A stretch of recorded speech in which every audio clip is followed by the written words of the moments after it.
Mr. Mayor, it appears someone is not muted. Yes, that person is now muted.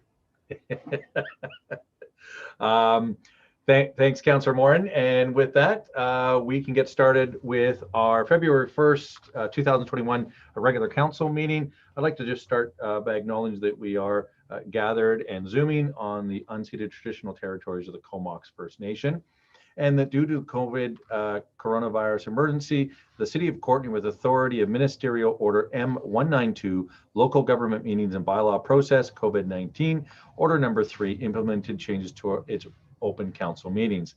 In the interest of public health and safety, and in accordance with Section 3.1, Ministerial Order Number 3, M192, in-person attendance by members of the public at council meetings will not be permitted until further notice.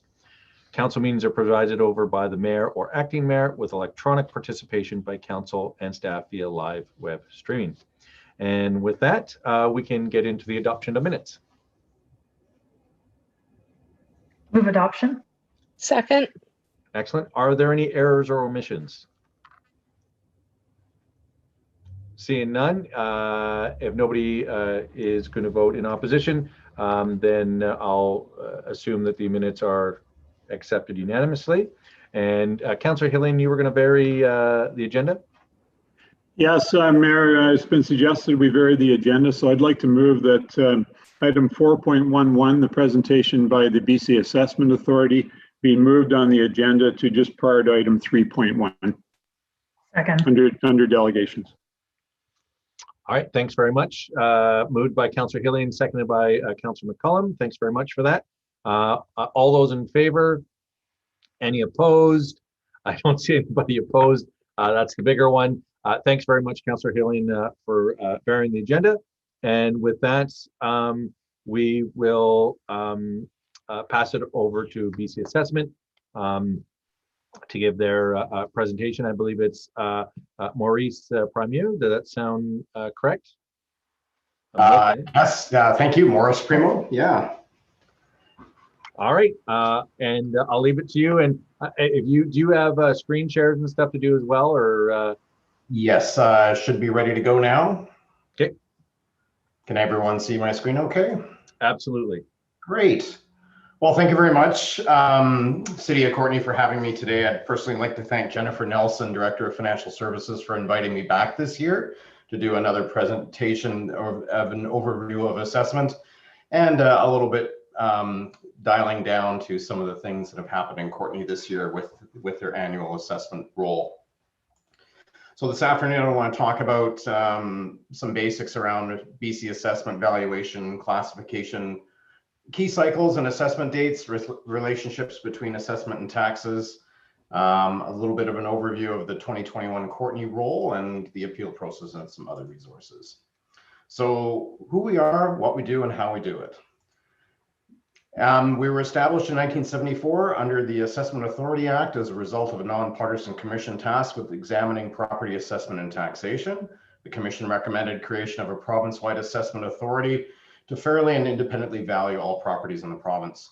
The value of all real estate on the annual provincial assessment rule provides the foundation for local and provincial taxing authorities to finance communities with billions of dollars in property tax revenues each year.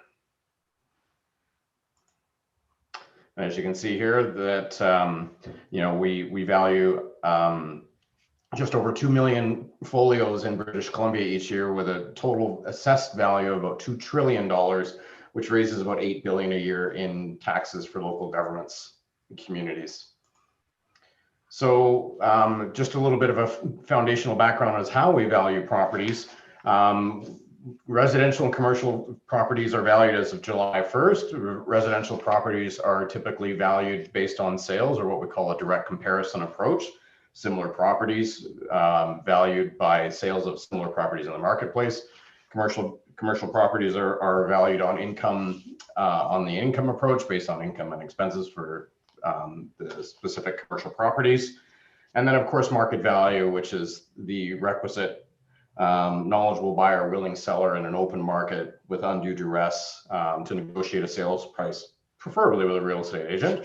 And then, of course, we have legislated values that are set by legislative rates and cabinet, and that can be utilities, managed forest, and farm properties. So some of the factors affecting market value include location, proximity to amenities, transit, employment, and recreation, land use controls such as the official community plan, neighborhood plan, zoning, restrictive covenants, land characteristics such as area shape, topography, and access to utilities and service, building characteristics such as use, size, quality, age, condition, and then of course for our commercial properties, income potential, rentable value, expenses, management and structural repairs and maintenance, vacancy, capitalization rates, etc. An important principle of valuation is highest and best use. This is very common language around our offices. So local governments can help determine highest and best use by ensuring that BC Assessment has the information required to determine what uses of the property are and what are physically possible. And this can be affected by access to services and geotechnical constraints, slope stability, rock outcroppings, etc. What uses are legally permitted. Land use controls typically dictate this. The official community plan, restrictive covenants, etc. What is financially feasible for that particular property? What uses generate a return above and beyond the cost to develop that particular property? And what is maximally productive of the physically possible, legally permitted, and financially feasible uses, which results in the highest value in the end. This is the concept of highest and best use, and this is what we use at BC Assessment to additionally value properties in your community. So one of the things that needs to be remembered is that our communities are constantly changing. Local governments primarily impact highest and best use via land use controls and development approvals, such as market value is impacted by the legal approved uses of a property. When land use controls change, for example, to permit higher density use, the highest and best use of a site can change, which may lead to a change in market value in the end, based on sales, and could dictate that a change is warranted to that valuation. Something familiar to most of you is prescribed property classes. So this is, why do we have a prescribed property class scheme?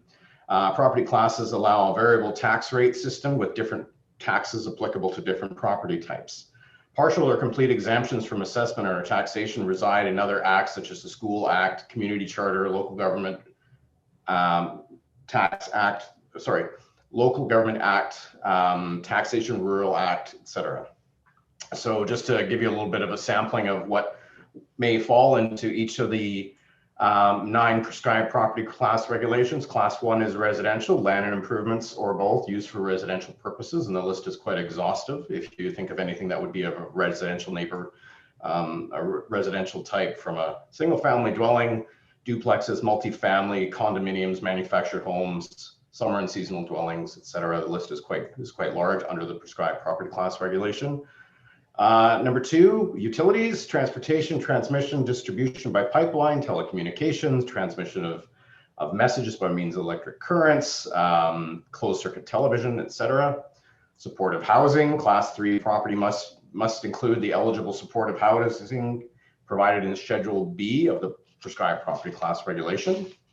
Major industry, land use in conjunction with the operation of industrial improvements and industrial improvements. Light industry uses could be something used as a gathering pipeline or held for the purpose of extracting, processing, manufacturing, transportation of goods that are ancillary or in conjunction with the extracting and processing, manufacturing, and transporting of products. Class 6 is unique. We call that the catch-all property class for everything that doesn't fall in property classes 1 through 5 and 7 through 9. This will also include your commercial properties and other, so business and other. So I found through dialogue over the last couple of years that the business aspect and the other aspect are not seen in conjunction with each other, but they do work to each other. And some people, unfortunately, when they see business and other class 6 attributed to their property, they think they're being classified as a business when they could be classified as other. Class 7 is managed forest land. This is only lands that meet the definition of a managed forest land, again, set by prescribed rates. Class 8, recreational non-for-profit, land and improvements used solely in an outdoor recreational facility. And the list is quite exhaustive according to the property class reg, and lands that are set aside for example, places of public worship and outdoor activities. Farmland is land classified as farm by the farm regulations of British Columbia based on approved and allowable income and income producing products. So just give you a little bit of an overview of where we are right now. So this is our annual assessment cycle. We've in the top bubble, January has just passed our inquiry period, the opportunity to inquire about your 2021 assessed value. Actually, this bubble is a little bit incorrect. Today is the last day to make an inquiry and file an appeal around your property assessment because January 31st fell on a Sunday yesterday. So my apologies for that incorrect slide. From February 2nd to March 31st, we'll have all the property assessment review panels, an independent provincially appointed panel to hear the different appeals across BC. And then from April 1st to September 30th, we do all of our core work within BC assessment to set the foundation for the annual assessment role. And then we also go through the property assessment appeal board processes. And of course, the most important date in our business cycle is July 1st. What is the value as of July 1st? October 1st to December 31st, we produce the assessment roll. We review all the sales that have come in throughout the year. We process all of the subdivisions, land uses, permissive tax exemptions, everything that we can get our hands on that is provided to us through the different streams of local government to set the roll. Looking at physical condition and permitted use as of October the 31st, ownership and LTSA titles as of November 30th, December 31st is your liability to taxation on your assessment notice, and also the notices are produced and sent out to the general public, and our website goes live with the values. So just for those who don't know, the relationship between assessment and taxation, your assessed value is then married with the needs of local government in terms of setting a budget to come up with a mill rate for one of the 9 prescribed property classes. And then that generates your property taxes payable. It's a pretty simple formula, but it's good to cover it off so everyone knows how the two are associated.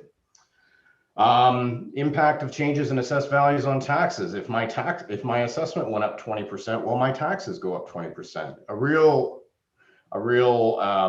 piece of a bit of our work that we do at BC Assessment is to get in front of this message every year and let people know that if your assessed value was lower than the average change in your neighborhood or your community, then your taxes will likely be lower than everybody else. If you're similar to the change in your community, you will be likely treated the same in terms of taxation. If you're higher than the average, your taxes will likely increase. Of course, the caveat being that all things are considered equal. Maybe the local government doesn't need a greater budget than what was projected in the previous year. This formula could take place. Again, though, if there's anyone else listening to this call right now, if you have questions about your assessment, we are open till 5 p.m. today. Please call and speak to an appraiser about your assessed value. And you do have until midnight to go onto our website or send a letter postmarked with today's post date to file your appeal. Okay, now let's get into the City of Courtenay and a bit of a high-level overview of the role for this year. Well, first we'll start with the provincial assessment role. So total folios assessed in the province has increased 141% since 1975. So we started out at 879,000 folios in the province, and now we're up to 2.114 million folios that we value each year. The total assessed value in the province has increased by 4,600% since we were founded in 1974, up to just over $2 trillion from $42 billion in 1974. Total non-market change for last year has surprisingly dropped in British Columbia. with possibly the effects of COVID. We've seen some changes in market and some industries and business and property classes not faring as well as some others, which I'll get into in just a moment here. Looking at the city of Courtenay specifically, there was a small growth in folio count this last year to 13,006 properties. This is just over 12,800 for 2020.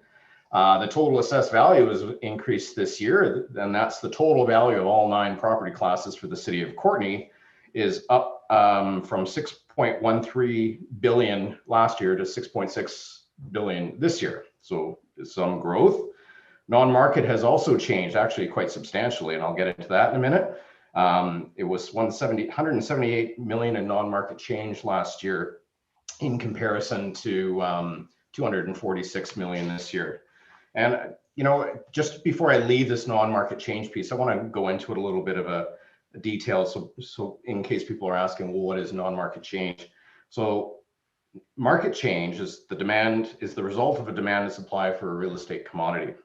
Non-market change is a result of many factors other than market that impact the assessment rule.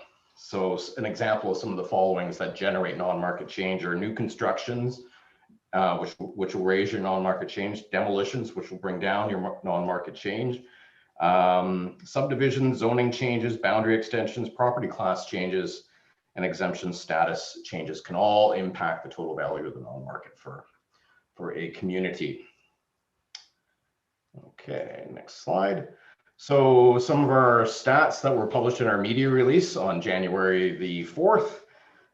Residential single family dwellings typically in the city of Courtenay rose to 7%. Last year they were up about 2%, so we had some good market activity this year in the city of Courtenay. Res stratas last year 8%, this year 5%, so a bit of a drop, 3% this year. Not unexpected, and I'll speak to that in a minute as well. IC&I, this is down about 3% in the city of Courtenay, whereas it was up 10% last year. And again, I'll get into that in a little more detail with some overview of what happened provincially and in our Vancouver Island region. So here's the non-market change, a little bit of a breakdown for the city of Courtenay. So as you can see that there was quite an increase in the residential class 1 single family dwelling non-market change this year of $195 million over the previous year of 73.21. The total non-market change for Courtenay for 2021 was $246 million, and $238 million of that is class 1 on its own. Class 1 is comprised of vacant land, single family, ALR, farm, strata, and other properties in that property class. So a significant amount of non-market came from the residential portfolio this year, a substantive growth of 167%. Of that, raw land, which is also split out in the CFO's report from BC Assessment around class 1, went down about 16 million, and then new and fee simple registered portfolios through subdivisions rose 145 million. So a lot of subdivision activity, a lot of land registered privately, and just about $50 million in new construction of houses on top of that. And that makes up most of the $195 million NMC that you're seeing in that piece split out for class 1. Residential stratas, larger projects from previous years continue to be under construction or nearing completion. So that's why we're seeing a drop in on-market change between 2020 and 2021 of about 70%. You know, some of the bigger projects that are known in Courtenay are coming to completion, such as the Mission Road development, 380 Kilpatrick, 1600 Riverside, 5th Street, manufactured multifamily development by Tandy Homes. So that kind of speaks to that. I verified those numbers with the strata appraiser in Courtenay, and he validated them to be true. Business and other is quite stable this year, so we're seeing about the same non-market growth in that classification over last year. So as you can see on the bottom of that slide, 2020 assessment roll non-market was 178 million. This year, 246 million, about a 38% increase, which is something local governments really like to kind of rub their hands together a little bit as like extra found money. So BC Assessment works really hard to make sure that everything that is provided to us by our local governments in terms of building permits and any changes that happen in their communities, we can capture those in a timely manner, especially when it comes to increasing the value of the assessment roll and capturing everything for equity purposes throughout a jurisdiction. So let's talk about a little bit what happened this year. So this was a very interesting year on Vancouver Island. My background is the residential deputy for the entire island. And when COVID hit in the spring, CMHC predicted that we were going to see a tanking of the real estate market. And that was in March when they announced that. Well, I think we can all agree we saw quite the opposite effect this year on Vancouver Island. Sales are up over 50% in terms of volume on Vancouver Island this year between Q2 and Q4. The appraisers are still talking to people on the phones and sharing that message that, you know, we've got more than enough sales to set the annual assessment roll on Vancouver Island. It's been a very, very busy year. We've seen a lot of sales higher than list, multiple bids. Staff member sold her house in Nanaimo here, and she had 11 bids in 2 days over ask. So it's been quite a hot market, and it wasn't anything exciting, a 1970s built house, but the demand is there for residential real estate. Home crop prices or values across the island have appreciated this year due to strong demand combined with limited inventory for sale. You know, anecdotally, we could think that with COVID, you know, maybe people want to move out of urban centers or change the landscape of where they live. They want to, you know, now they need a his and her office in the home. They need a space for kids. We're seeing people upgrade in real estate in the island. And, you know, the island is still a very popular place to live. A lot of the real estate transactions I'm still seeing coming through land titles are mainland BC people buying on Vancouver Island. Though I am seeing I'm also seeing a healthy mix of islanders buying on the island. I'm also seeing islanders buying further up island. Why would you want to live in an urban center when you can go maybe to the North Island where it's cheaper and you can get some a larger piece of real estate, maybe it's a quieter community.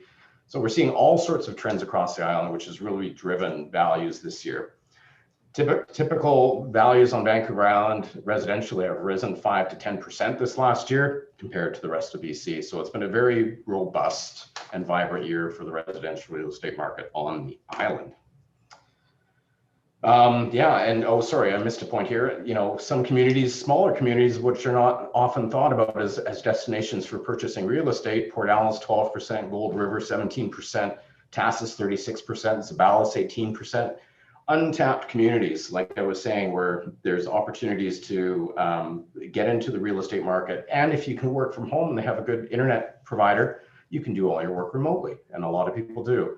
BC Assessment moved 800 employees home in March to produce the annual assessment roll successfully from our homes. And that being said too, current stats as of just about an hour ago, inquiries for assessments on residential properties are down 15% over last year. And total appeals as of this morning are down 43% over last year. Class 6 business and other. This was an interesting property class this year. Based on our July 1st valuation date, commercial and industrial sectors were somewhat less uniform than residential properties with varying value changes. Commercial properties with the most likelihood of decreased assessments tend to be in the urban centers and include shopping malls, hotels, conference facilities, whereas commercial and industrial properties located in suburban or rural areas are more likely to be up in value. Think storage, warehousing, and that sort of thing. Commercial office buildings, meanwhile, have declined somewhat in value, whereas investment apartment buildings have tended to remain stable and increase slightly in value. Commercial and industrial properties have experienced varying value changes, some more noticeable than others, you'll find. One of the biggest hit Class 6 properties in BC is airports. Airport values across BC decreased for 2021 is based on market value driven by demand and income activity. We all know air travel was down substantially in 2020 due to COVID.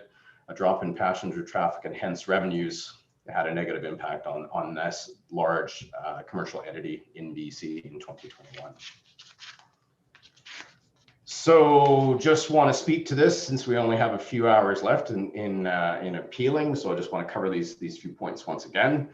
January 1st to July 3rd, January 1st to January 31st is our inquiry period, which is extended until midnight tonight, February 1st, to file your appeal. Hearings are heard February 2nd to March 15th. It's first level of appeal in the Property Assessment Review Panel.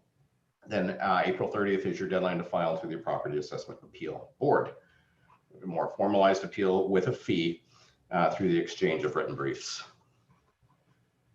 And finally, just a few extra resources. We have the assessment search tool, property information trends, maps, FAQs, our YouTube channel, which has got quite a lot of good information for the public. And for local government, we have Data Advice, Assessment Link BC, and the standard building permit reports that are available through your IDAR and logins through our bcassessment.ca. One final piece, a little bit of a plug for the City of Courtenay. I'm pleased to announce that there's 7 users from your local government that have signed up for Citrix File Share, which is an initiative that we launched in light of COVID and trying to obtain our information in a fluid manner to help support your annual assessment role through a Canadian cloud-based file sharing initiative. And those the types of files that we would share, that you would share with us, which really help us out, are building plans, land use control amendments, permissive tax exemptions, address changes, occupier leases, say municipal properties, etc. So we're in the early stages of this particular data sharing initiative, but we're finding that it's generating great success. And we encourage as many users as possible in the City of Courtenay to come on board. We've got 7 currently, which is excellent. So that's just a little plug for Courtenay there. And that's it for me. Can I entertain any questions at this particular point? Well, thanks very much. And maybe while we're giving councillors time to formulate some questions, I've got sort of 2 questions. I guess one's maybe a comment.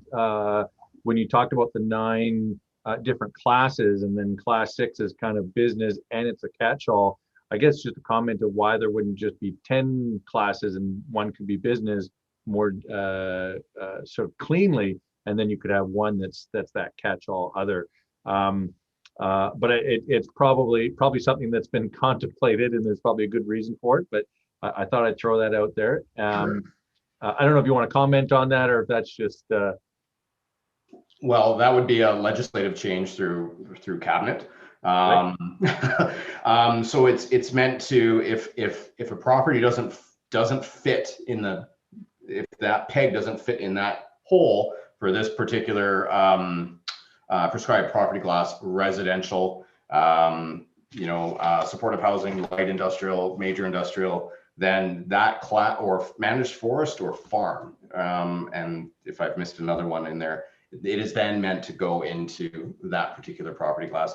There are so many different property types, as I was mentioning earlier. There's over 2 million properties that we value each year, each of them a little weirder and wonderful than the others. Some with multiple split classifications, different uses, unique uses. We're seeing different properties come on board all the time, where we got to stop and say, how are we going to, what property class does that actually fall into? And so we use these regs as our guide. And then of course, where we have real sticking questions, we go to legal and say, where would this go based on a case law?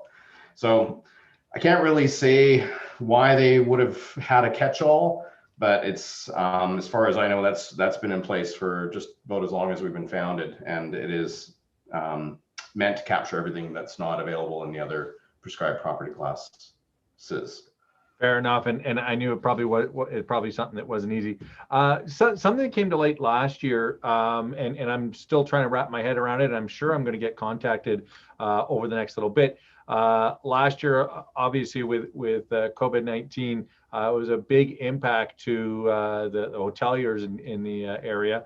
And one of the things that they contacted me about is that their taxes were basically referenced, or they basically go off of their revenue, I guess, from the previous year, which of course they'd had a really good year, and then they hit COVID-19. And which obviously, to, paraphrase a zillion people, sort of unprecedented. But just wrapping my head around that, how do hotels get, and I think it was actually in one of the slides, might have mentioned it, but just how are hotels assessed versus, say, a home which is based on sales?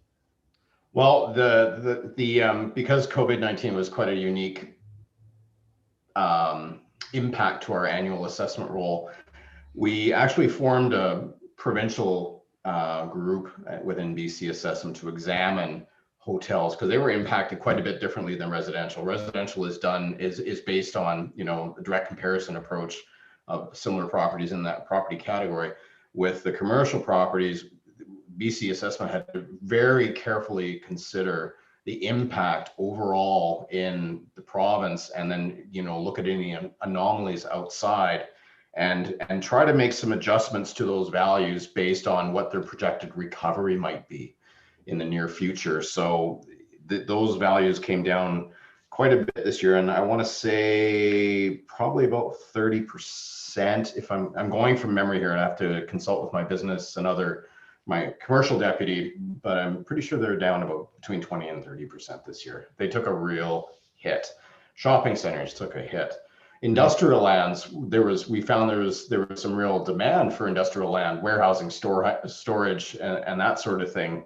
A good example off the top of my head is the industrial park in rural Parksville. It's grown and expanded. People are after that space to develop and build their businesses in other ways and means other than a commercial setting in a typical community. And we found that there's been quite a demand for industrial land on Vancouver Island this year. Demand was up quite a bit. Excellent. Thanks so much for that. And I do see that Councillor Theos has a question or a comment. Thank you, Mayor, and thanks for the presentation. I have a couple questions. I would imagine they're not too onerous to field, so I'll try to ask them both and see if you're good with that. The first question is in regards to the commercial. Last year, the commercial went up quite a bit, and this year it's gone down. So it's sort of a bit of a balance, because it was quite a bit higher than residential last year, which affected their tax rates. And this year, being that it's down, and the commercial component obviously took a very large hit with COVID and is still taking a hit. Just a few thoughts in that regard, and is that consistent throughout the province with commercial going down?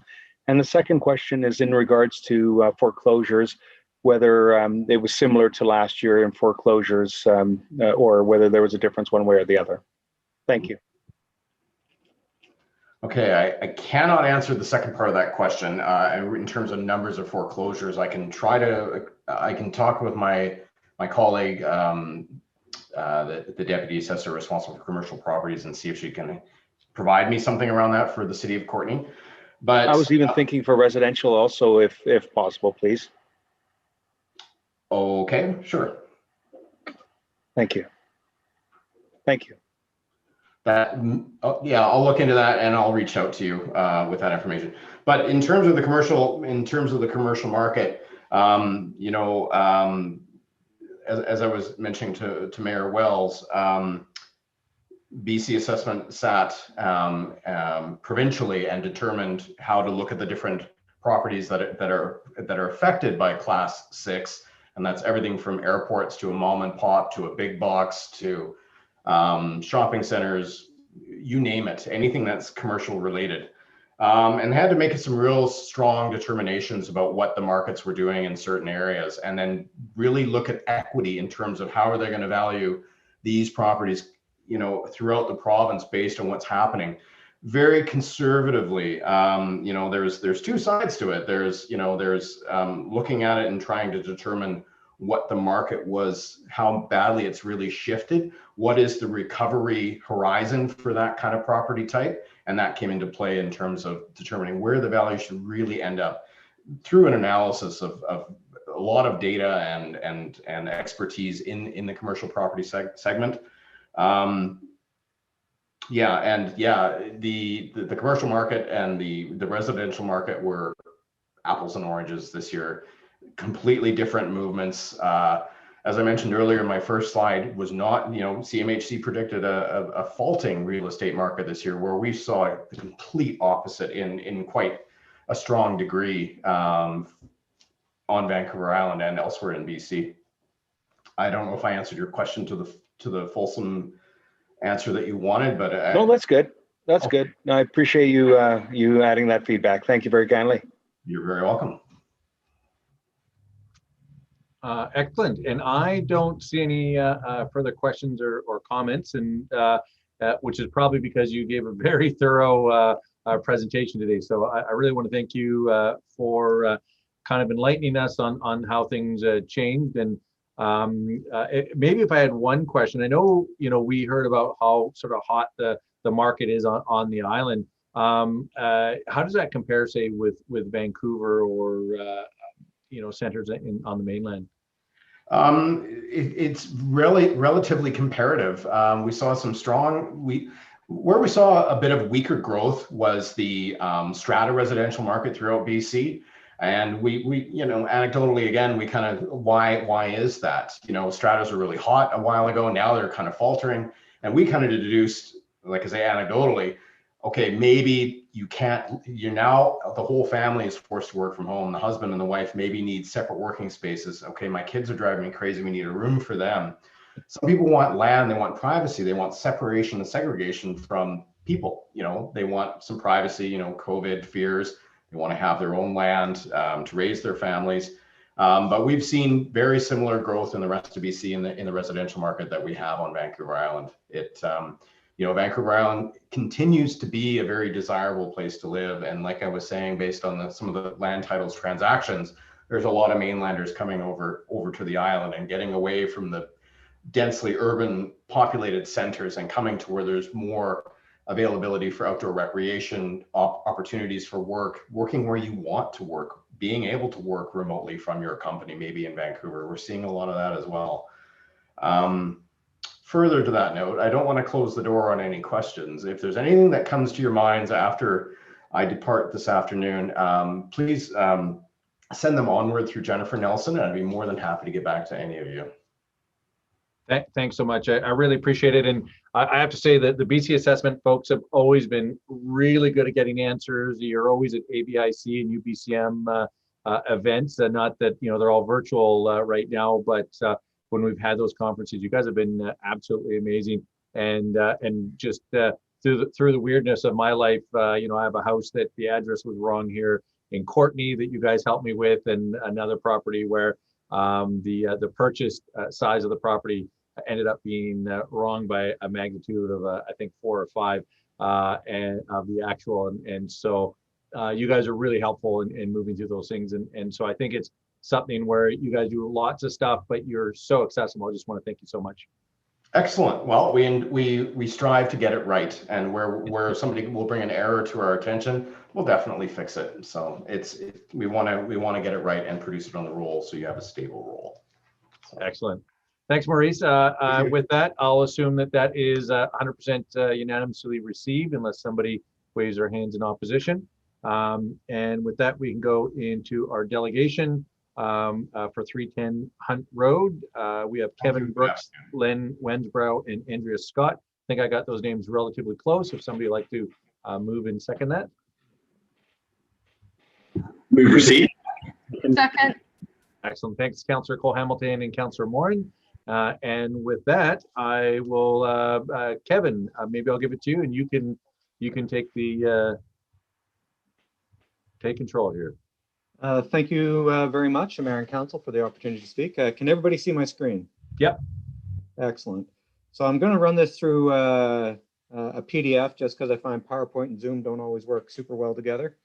Really want to thank you for the opportunity. My name's Kevin Brooks. I'm a senior planner with McElhaney Consulting in the Courtenay-Campbell River area.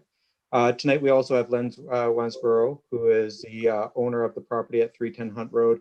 We have Andrea Scott also, who is the lead architect on this project.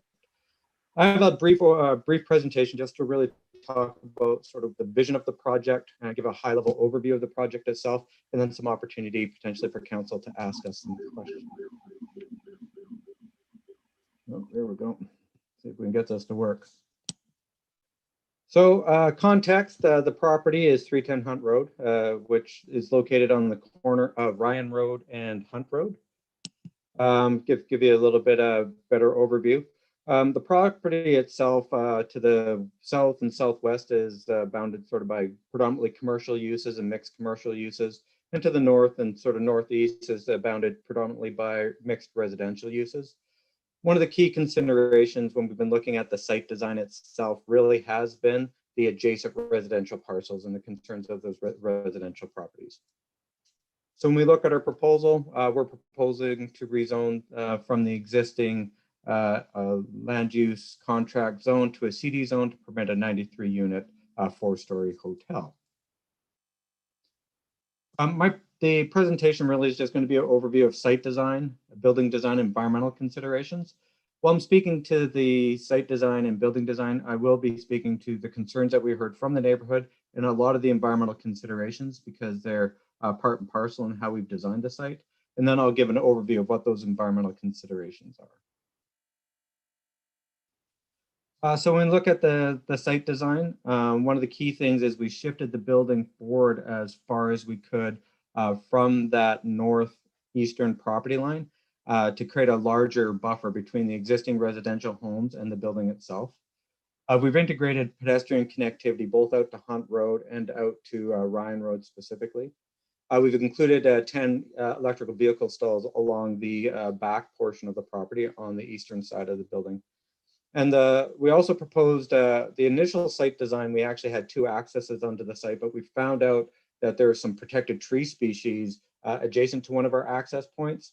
And so one of the key things is remove that access because we thought with that access that it would have some impact on those tree species.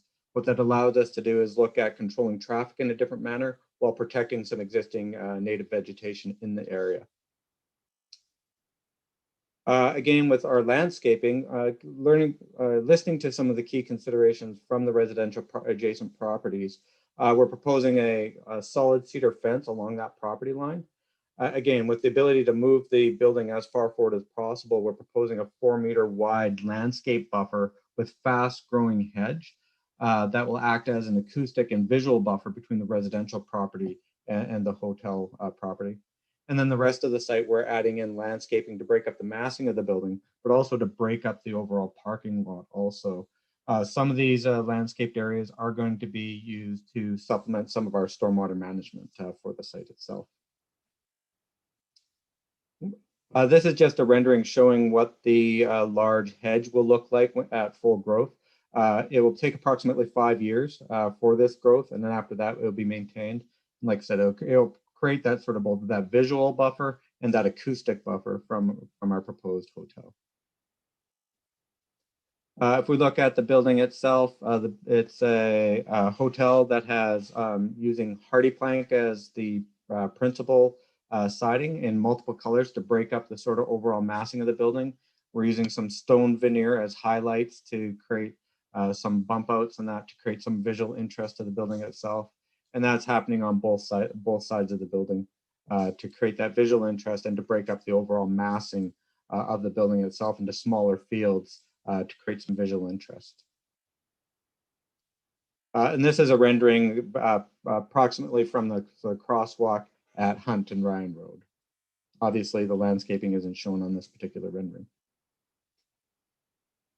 So when we look at the key environmental considerations, which was really quite a focus of our project, the site redesign to change the access points was key, and redesigning the entire parking lot and parking area to integrate the storm ponds and to the single site access for the tree protection.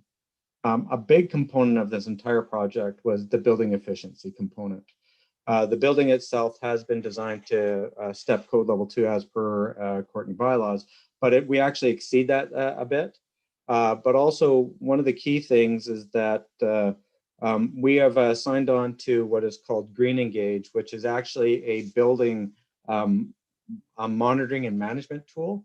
So it's not just about making the building efficient from the time of construction, it's about monitoring, managing, and reporting. So as we operate and maintain that building, it can get more efficient over time. So we can reduce greenhouse gases, we can reduce the waste coming from our building, and we can actually reduce the amount of water we use over time by monitoring that and then being able to manage that and report that back out through this Green Engage program that we've signed on to through the International Hotel Group. We've been working very closely with Project Watershed. They've actually been on site doing some native species collection. They do have some more native species collection to do that we found out recently. And they are going to be back on site to get some trees and some additional native species here in the next little while. As I've said, we proposed the 10 electrical vehicle stalls. We also have proposed 12 bike parking stalls in a covered bike parking facility with the opportunity for EV bikes to charge in that facility itself. With that, that's our quick overview of our project. Like I said, Mr. Wensborough and Ms. Scott are with us to answer any questions that council may have.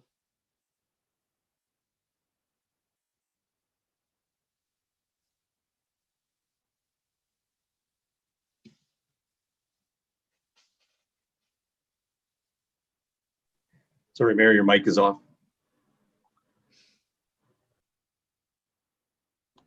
Thanks very much. Normally I don't turn my mic off, but there was a bunch of fire trucks going by, so I thought that would be a good thing to do there for a while.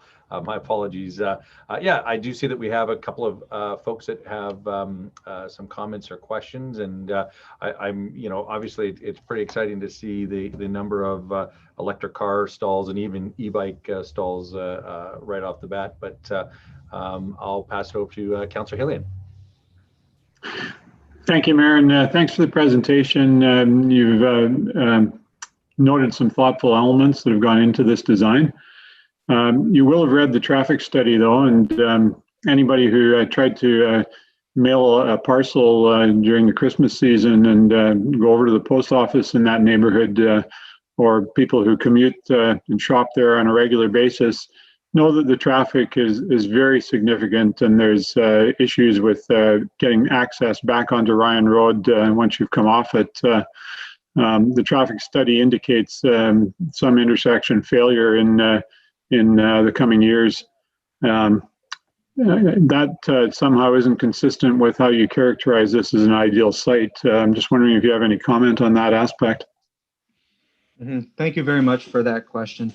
Yeah, we did do a comprehensive traffic study that was revised when we modified the site, the actual access locations.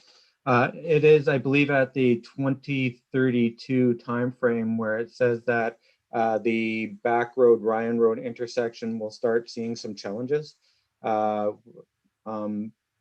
that, we did make some recommendations on what some of the things that could be done, and provided those to both staff and to the Ministry of Transportation for review. And both staff and the ministry were in agreement that what we put forward for those recommendations to address that in the 2032 timeframe does make sense in the context of our proposal.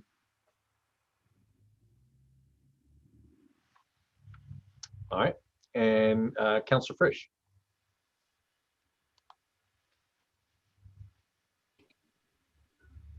Yeah, thanks, Mayor. And can you hear me okay? Yep.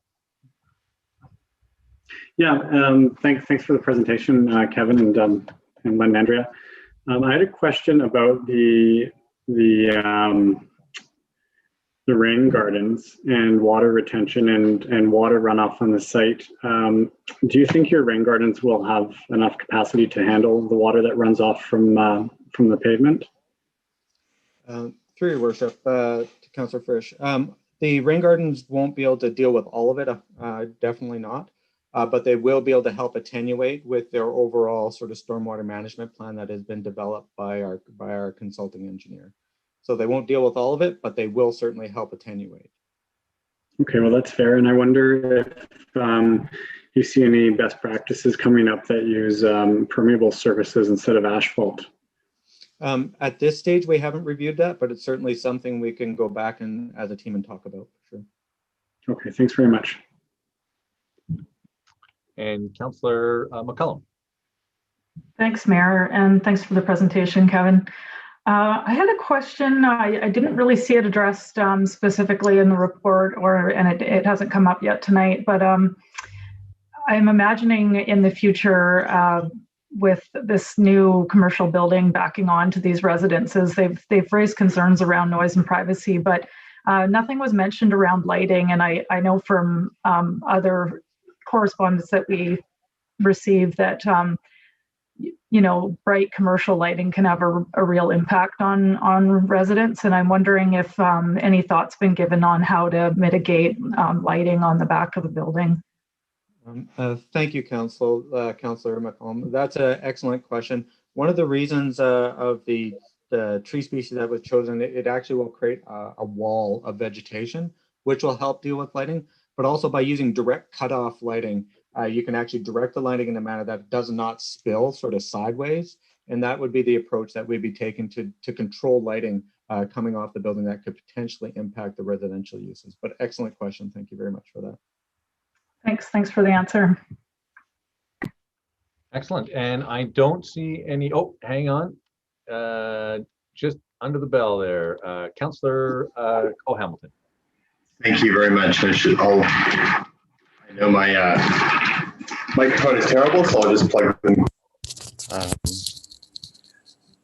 Sorry, I was just wanting to know a little bit more about the fence and the height of the fast-growing trees. And it's quite remarkable that in 5 years they'll reach a height of 30 to 40 feet.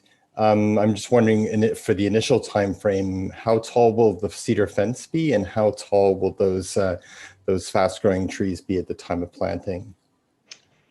Your Worship, thank you very much for that question. The fence itself is proposed to be about a 6-foot solid cedar fence. The typical size of these trees when planted at time of planting are around 10 feet tall to start. They are a fast-growing species. They will grow to full height within 5-year time frame. We did actually have this conversation with staff because staff wanted confirmation of that. And we actually had our horticulturist and arborist review the species composition and actually confirm that these will grow at that time. And that's one of the reasons we chose this particular species, is to ensure that we're able to create that wall of greenery for both that visual and acoustic barrier. And just as a small follow-up, I was just curious, are there the same trees, I would imagine, available at greater heights initially than 10 feet? And is that something you've considered just in terms of light, sound, and other impacts on the neighboring residences during the 5 years while they're waiting for the trees to grow? Sorry, I'm just taking a note, Councillor.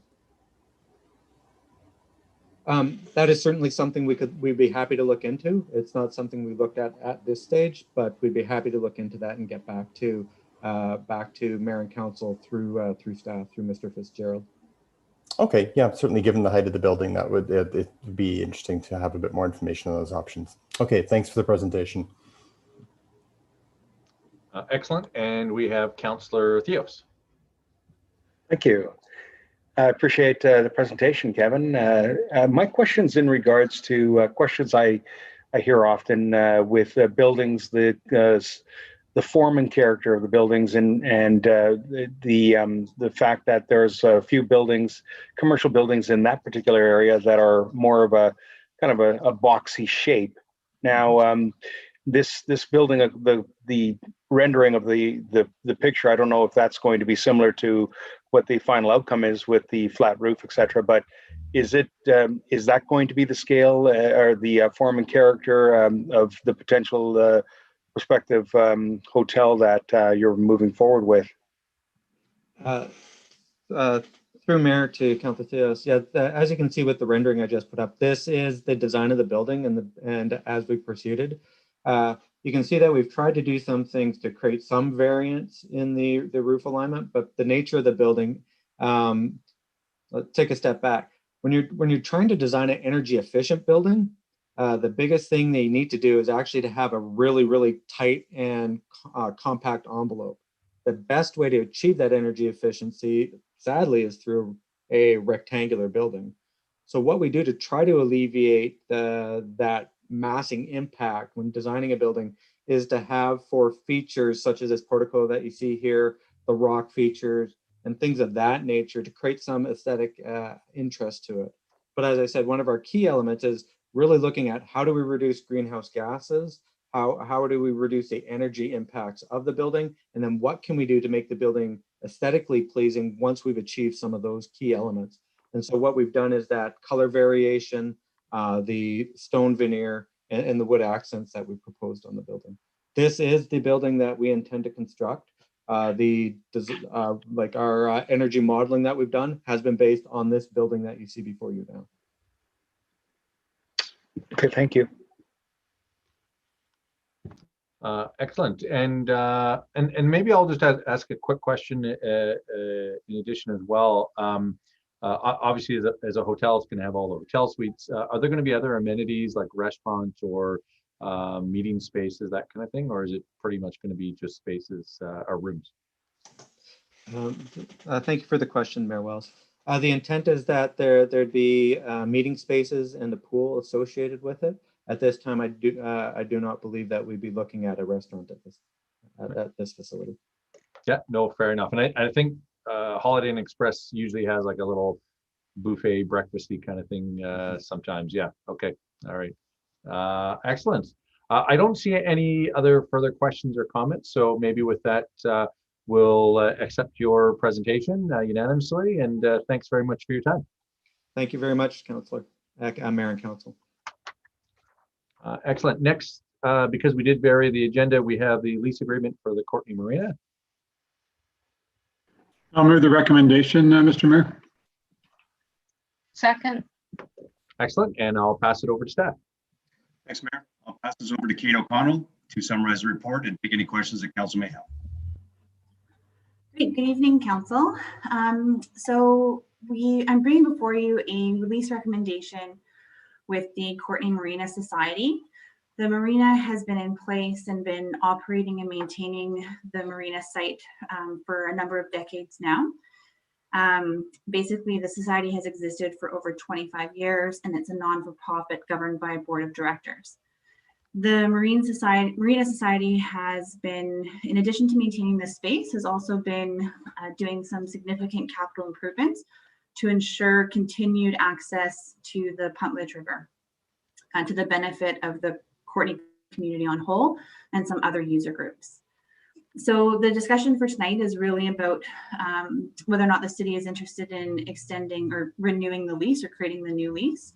I have included some additions to the lease terms based on kind of current practices, as well as some items that had come up over the previous term of the lease, and also from my understanding of some of council's priorities regarding environmental protections, specifically along the waterway. So the first thing that came up was basically trying to set a market rate. So you'll see in the report, the city actually recoups only 10% of the annual mortgage fees that are recovered.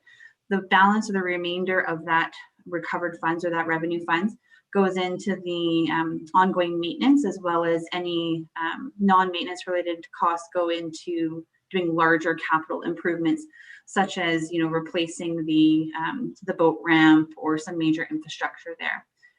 You'll see we've had kind of marginal revenues coming in, and this is based on the square footage, or not square footage, but the number of boats they're renting. One of the things that I noticed was that in 2017 it was about 1,900. It goes up in 2018 and then goes down in 2019. And the reason this is inconsistent is that at first I thought the rents would be based on the linear feet of the dock space itself. But when I spoke to a representative from the marina, what they explained is often some of these boats are longer than the marina and the dock space themselves, and they're charged a rent based on the length of the boat, not based on the potential square footage of the marina docks themselves. So that's why you might see have some questions about how that was calculated. So the next part was to try and find some comparative marinas to figure out what the value of the benefit is of that subsidized agreement in order to determine the give or the donation from the city, also for our statutory advertising purposes. So we looked at several local marinas, including Port McNeill, well, not so local, but similar, Powell River, Comox, and Ladysmith, and compared their advertised rates. And then we also looked at some intricacies or differences based on the uniqueness of our marina. So for example, Our marina doesn't have access to some of the grander amenities that some of these other marinas have. You know, they're sharing washroom space with other user groups within the area, as well as within the general public. They don't have on-site security. Their access and being able to bring boats in and out of the marina is very much dependent on the tides, because there is quite a significant amount of silt buildup within the puntledge itself. So all of these things reflect that justification for a lower annual per foot moorage rate compared to some of the others. So I know that might be something that pops out as, you know, Courtenay seems to be very, very reasonable by comparison, but it really does reflect the type of service level that's provided at the marina as it is. The next part is we had to estimate the potential revenues in order to determine what we're going to be advertising as the benefit provided through the disposition to the marina. So essentially, because the moorage rentals changes from year to year, you could have a very long boat that overshoots the end of the dock by a certain amount one year, and then it changes to 2 smaller boats that maybe don't overshoot. So we based it on an average of 14 boats at 20 feet and 14 boats at 30 feet. And this kind of provides a consistent estimate for those purposes moving forward. In doing an addendum or amendments or changes to the existing lease, as you probably won't surprise you, but you're always looking at updating some language terms, general cleanup, especially with these longer term leases that span 20 years plus. So lots of language and legal language has changed over that time period. In addition, staff looked for opportunities to improve the lease to deal with some risk and liability issues. So you'll see that we've included in the newly proposed lease a requirement that all boat owners who have moorage on site make sure that they have boat insurance personally. In reviewing the marina's bylaws, it wasn't a requirement in order to secure moorage. So essentially, this new addition to the lease terms will require them to provide to have their moorage boats all self-insured, as well as provide proof of insurance. The next major change, and this is really coming off discussions of council regarding the desire to ensure the protection of the local habitat and the environment in that very sensitive area along the Puntledge River. So although the section is called repair and maintenance, you can see within the table that I've provided in the report that a big piece of this is about making sure that they're not cutting back a growth along the waterbed without first and foremost seeking input from organizations like the Stream Keepers, as well as getting written approval by the city of Courtenay. So this again is to make sure that we're protecting and sustaining that natural habitat, while also understanding that the marina is going to have some needs, but making sure that those changes or any amendments to the area are done in full consideration of environmental protections. Lastly, for financial implications, as I mentioned earlier in the presentation, the Marina Society is responsible for the full operations and maintenance of the facility.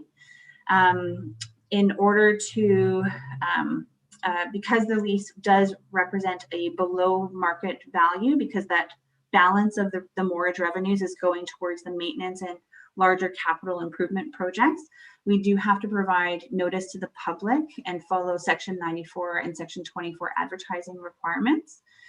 Approximately 20 hours has been spent working on this lease, having conversations with the representatives from the marina, reviewing their bylaws regarding the insurance, talking about the environmental requirements and why the city sees those as now being a new necessary component of these leases along such an environmentally sensitive area.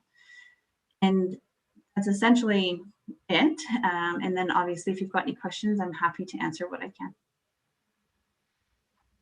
Excellent. Thanks very much. Well, it certainly looks like you've done a thorough job looking at options and what other municipalities are doing. So really appreciate that. And I'll pass it over to Councillor Hillian. Thank you, Mayor, and thanks very much, Kate, for a very thorough and comprehensive report. 2 questions. Number one, I don't believe the boat ramp is actually part of the marina or under the responsibility of the marina. Can you clarify that, if it's strictly an adjacent facility that's maintained and falls under the responsibility of the city? Thank you very much, Councillor Hillian, for the question. So this one is an interesting one. So the boat ramp does belong to the city, just like the rest of the site, but the actual ramp itself is being used quite heavily by the marina. And so they have done some improvements through their capital funding on that location. So it's a bit of a mutually beneficial arrangement, whereas the city may not be in a position to be able to fund some of the improvements required for the purposes of motorized boats as a priority. They do have the revenues gained through the moorage and the reduced fees in order to do those improvements, and everyone has benefited for it. Thanks. And my other question, you're in a somewhat unique position, being relatively new to the community, but getting to meet a lot of our community organizations. And I'm just wondering if you had any observations on the strength of this particular organization and whether it's in good shape in terms of ongoing management and participation from the community. Councillor Hillian, with respect, unfortunately, this would not be an appropriate place to discuss the condition of the organization in sense. That would be a more appropriate conversation to have in a closed meeting. And to be honest, at this point, I wouldn't have an assessment for you either. No problem. Thanks very much. Thank you. Right. And Councillor Cole-Hamilton. Yeah, thank you, Mayor. And thanks, Kate. This is a really comprehensive report, and I just appreciate some of the additions you've made to the contract. I thought the liability clause, the requirement that individual boat owners be required to carry insurance, that's just a really strong addition.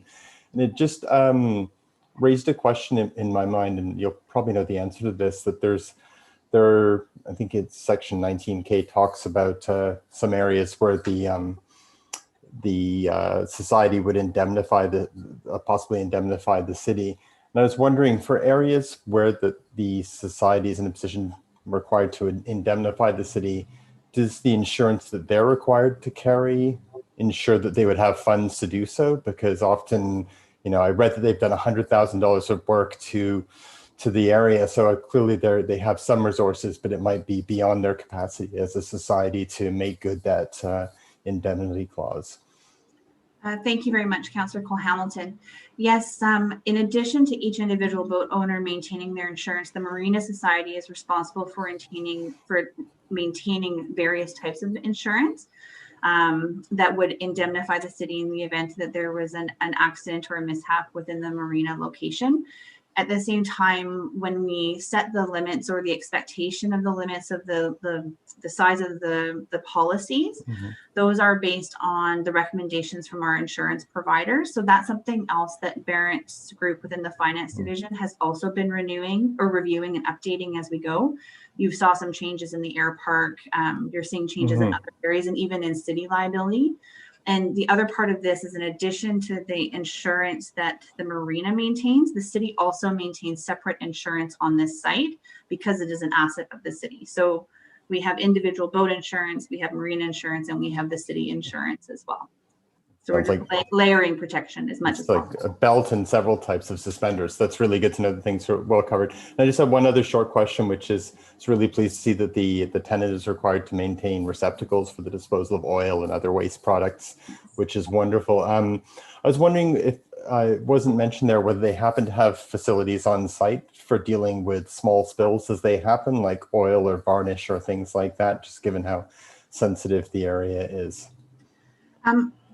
I would have to get back to you on whether or not the marina has it. My understanding is that we do have some, the city actually has some materials available for that, but it would cover very small spills, and that anything of larger volume, just like in the air park situation, would be the responsibility of the tenant to clean up.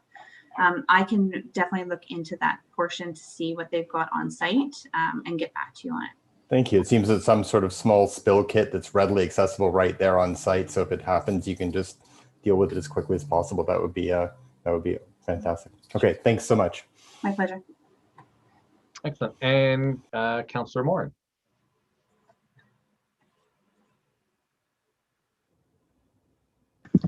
Sorry about that. Just trying to unmute. Thank you for the report, Kate. I just had a couple questions. I know the Air Park Association obviously is a separate organization, so I wondered if there were any, they're managed, the Marina Association and the Air Park Association are managing sites that are quite close together, and I would think have mutual kind of interests or responsibilities in some ways. I just wondered if you knew anything about how those two organizations may collaborate at all together on that area. That would be the first question.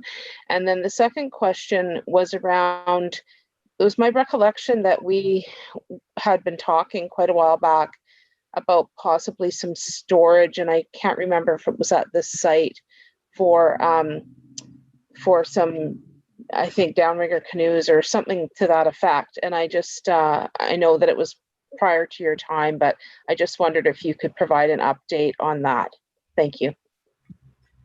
Thank you, Councillor Morin. So in regard to collaboration between the Air Park and the Marina, this isn't something that I'm aware of. A lot of the shared facilities, from my understanding, is primarily between the canoe racing club, as well as the canoe club that I think you're also alluding to. Mm-hmm. They're the ones who share the parking facilities, the washroom facilities, and access through the ramp. But I can check back with the Marina to see if there's any further collaboration with the Air Park. With regard to the storage facilities that you're talking about, that has been my last 2 weeks. So this is good. I've been caught up. Essentially, you actually have a report coming to council for the next meeting on the recommendations for 2 different license of occupation agreements for those 2 user groups. And it'll include a synopsis of the estimates that were prepared for the storage and facility expansion based on the 2019 delegation that council heard in the direction that was provided. So I've just been following through on, what decisions were made when and where the funding is lying at current state. And you'll have all that in your next report at the next meeting. Oh, that's wonderful, because I know that there are so many user groups that access that location, and so that'll be great to hear that report. And I guess I'm just thinking, with the prior question around the 2 organizations, I just wondered if there might be some opportunities, particularly in terms of the partnership around protection of the environmental aspects of that area. I don't know if there could be any collaborations there. I know that's not our responsibility per se, but they're linked pretty closely in many ways in terms of geography. So thank you so much. My pleasure. Excellent. And I don't see any other questions or comments at this point. And so the motion has been moved and seconded. So I'll poll council to get their vote, starting with Councillor Cole-Hamilton. In favor. And Councillor Frisch. In favor. Councillor Hillian. In favor. Councillor McCullum. In favor. Councillor Morin. In favor. Councillor Theos. I'm in favor. And I'm in favor as well. Excellent. Next, we have development permit number 2016 at 4883 Island Highway. Mayor, I'm happy to move this if you like. I'll move that based on the February 1st, 2021 staff report, development permit with variances number 2016 4883 Island Highway North and Topland Road. Council approve option 1 and proceed with issuing development permit with variances number 2016. Second. Excellent. And with that, I'll pass over to staff, Trevor Kushner. Hey, Mayor, with this, I'll pass it over to Matt Fitzgerald to summarize the report and take any questions that council may have. Thank you. Through CAO to Mayor and Council. So this is an application for a commercial development, a property that's located between the Island Highway Service Road and Topland Road. There's an existing small motor vehicle sales and service business operating on one of the parcels. The proposal is to add an addition on the existing building and then add a new building on the adjacent parcel, which would serve as storage, but also house an accessory residential unit. As part of the overall site design, variances are required for landscaping, and these are to do with landscape buffering on the edges of the site, as well as along Topland Road.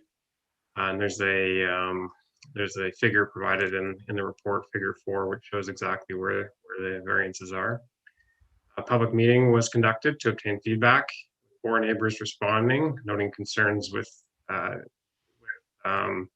the application, which the applicant subsequently responded to, which is also detailed in the report. 1 comment has been received in response to the city's notification or advertising of the proposal. And this response noted concerns with street parking and the overall condition of Upland Road.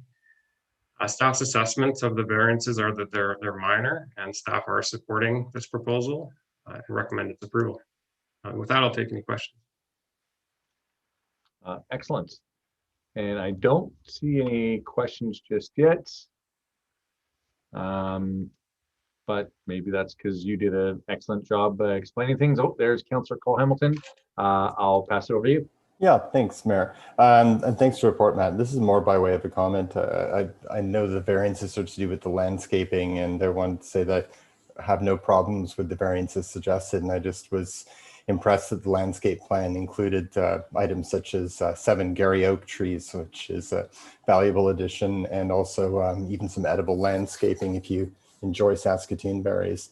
And so that I was pleased to see, and also just the care that's being taken with the fact that this building is going to be within the 200-year floodplain, the fact it's being reviewed by a geotechnical engineer, the building's going to be raised by 2 meters, and there'll be a covenant regarding the building's use to ensure safety. So I guess the one question I did have was just regarding the rain garden, which I thought was a great addition. I was curious to know what portion of the runoff water would be accommodated by this rain garden.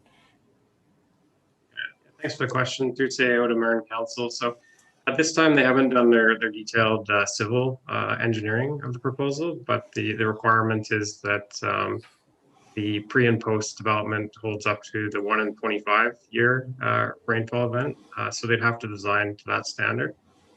So and it also factors in other things like the soil conditions and the permeability of the soil. So lots of factors at play, but bottom line is that they would have to adhere to the city standards in the final design.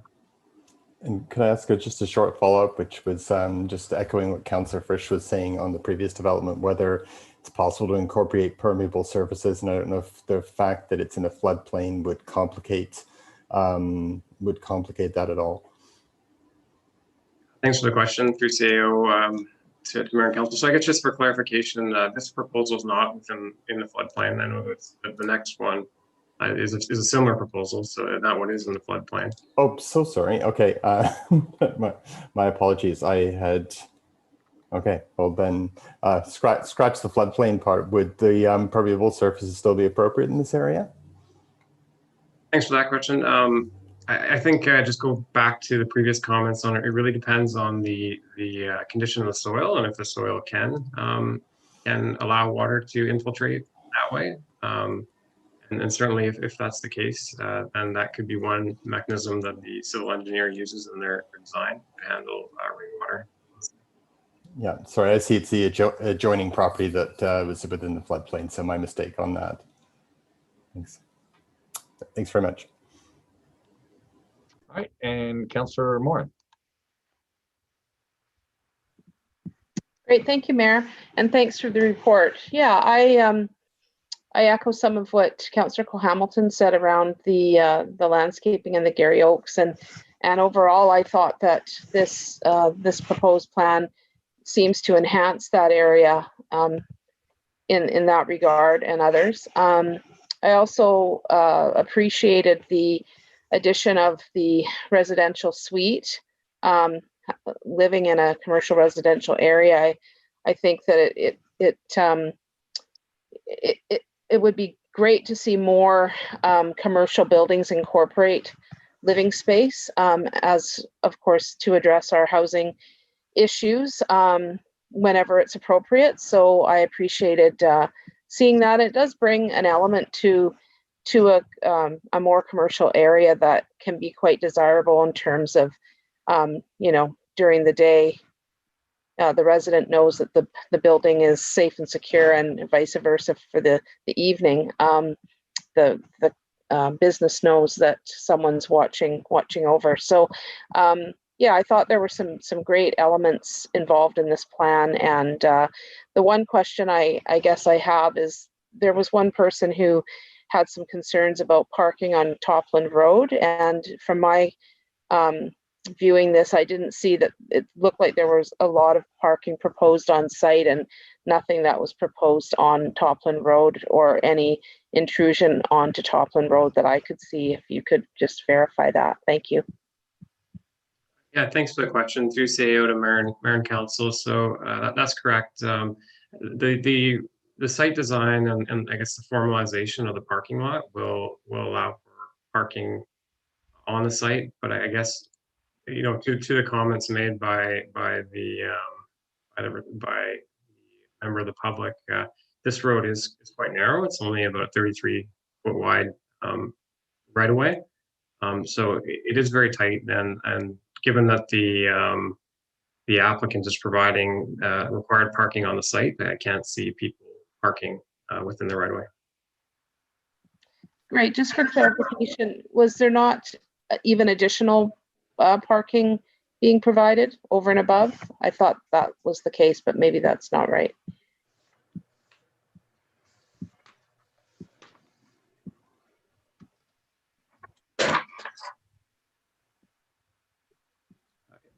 So through CAO to Mayor and Council. So in this case, the 28 spaces are required, and they're proposing 28 spaces. So they're meeting the bylaw requirement. Great. Thank you very much. Excellent. Thanks for good questions. And hang on one second as that comes up. And Councillor Frisch. Yeah, thanks, Mayor, and thanks for the presentation. I wanted to follow up on the rainwater management on sites like these, and I think this one's particularly interesting because it is sort of on the outskirts of Courtenay and in a more rural, undeveloped area. And so I wonder if, I don't know if I missed it in the report, but where does the water end up from this site? Does it go into a storm drain and then into a system, or does it spill out into some sort of creek somewhere? Thanks for the question. I'm not aware where the eventual discharge point for the stormwater is here. I believe it's ditched. I don't know if other staff have any more information on that. Certainly something we can follow up on. Yeah, and I think just to add a bit more weight to the idea, I think it is really important that we start looking at permeable services for these large parking lots. In general, for this application, I'm really in favor of the added value here for the community. I think it's a great business that's probably going to thrive in the future. But I think we do need to take care of our rainwater runoff, and especially this being higher up. You know, it was mentioned in some of the comments, but we wouldn't want to see more pavement causing problems for people downstream or for their fish habitat. So would love to hear more about that. Thanks.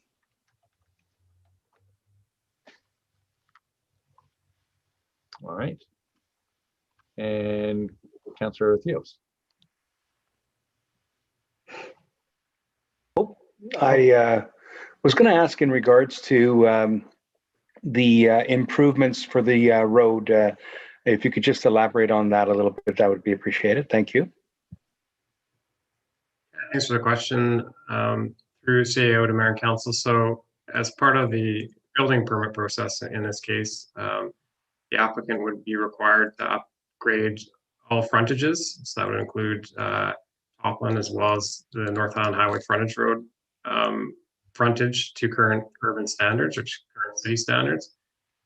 So I believe on Island Highway frontage that already is at current standards. So there were no requirements there, but there would be pretty substantial changes on Topland Road where the curb and gutter, things like curb and gutter and asphalt would be built, improving that road cross section. Thank you. Excellent. Any further questions? I think we got everything answered. Seeing no further questions, I'll pull council for their vote, starting with Councillor Cole Hamilton, In favor? Councillor Frisch, In favor? Councillor Hillian, In favor? Councillor McCullum, In favor. Councillor Moran, In favor. Councillor Theos, I'm in favor. and I'm in favor as well. Excellent, thanks for that. Next, we have development permit with variance number 2020 for 880 Comox Road. Mayor, I'll move that based on the February 1st, 2021 staff report development permit with variances number 2020-880 Comox Road, council approve option 1 and proceed with the issuing development permit with variances number 2020. All right, that's been moved and seconded. Did you catch the seconder, Ms. Shortstead? Councillor Frisch. All right, thanks for that. And with that, I'll pass over to Trevor Krishnan. Thank you, Mayor. I'll pass this back over to Matt Fitzgerald. Yeah, thank you through CEO to Mayor and Council. So this proposal is an application to redevelop a vehicle display area and add a small office building at a site on the corner of Highway 19A bypass and Comox Road. The site currently contains 2 older houses and is used currently as a vehicle display for an adjacent car dealership along the edges of the site. The proposal is to demolish the 2 houses and formalize the vehicle display area and add landscaping throughout the overall site. The applicant proposes to vary these landscaping required widths along the highway frontage and then also along Comox Road.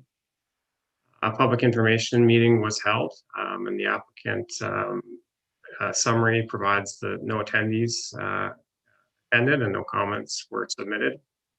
The city in turn has received no comments from the public in response to its advertisement of the proposal. Staff have assessed these variances as supportable, given that there's currently no buffering on the site, separating the vehicle display area from the right-of-way. And that buffering would formalize the site and improve the overall aesthetics of the parcel. And are recommending that that the variance is approved. And with that, I'll take any questions. Excellent, thanks very much for that. And looking to council, Councillor Hillian. Thanks, Mayor. I did note that this is the property on the floodplain and interesting that they are being required to raise the building that's proposed to take that into account. I also note that staff have acknowledged these changes will likely improve the site, and if without wanting to be disparaging, I don't think the current site is particularly attractive, so I think these are actually positive changes that will enhance that particular neighborhood. So thanks very much. Thanks, Councillor Hillian, and Councillor McCullum. Thanks, Mayor, and thanks to staff for this report. Yeah, my question was just around the raising of the building by 2 meters. It's the first time that I've seen a building come up to meet our floodplain requirements. And I just wanted to understand, does that mean that they have to raise the usable space in the building with the foundation, or is that like fill that will need to be brought in to support where the construction starts? Yeah, thanks for the question through CAO to Mayor and Council. So in this case, they would be adding fill to the back of the site, and it would, if you're familiar with the site, the building adjacent to it provides a pretty good example of how high it would have to go. So it's not, I mean, the 2 meters or 6 feet sounds pretty substantial, but how the site's graded and slopes, I think, and the positioning of the building in the back corner will allow the building to be raised and then fit into the overall design quite well. That makes sense. Thanks for the explanation. Excellent, and thanks for that, Councillor McCullum and Councillor Cole Hamilton. Yeah, I just wanted to repeat my comments earlier, which misread my notes as I was going through, but I did appreciate staff's care in assessing how to develop responsibly in the floodplain. I would echo Councillor Hillian's comments that it'll be an improvement on the existing aesthetics. So fully in support of this as it stands. Thanks, Councillor Cole-Hamilton. And Councillor Frisch. Yeah, thanks again, Mayor. I guess I had a question about just in general about developing sites in the floodplain, and this one seems like it makes a lot of sense actually because it's just going to be a bunch of parked cars.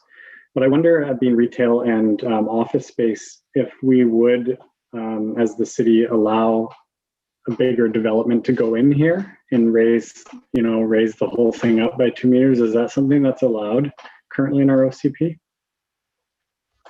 Yeah, thanks for the question. So through CAO to Mayor and Council,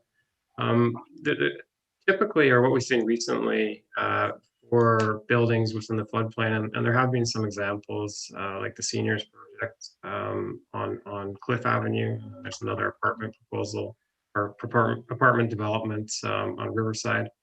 These developments took place in the floodplain or partially in the floodplain, and how they dealt with the floodplain is arcades. The arcade pushes the building up so that the habitable area or the underside of the floor system is outside of the floodplain or what could be flooded.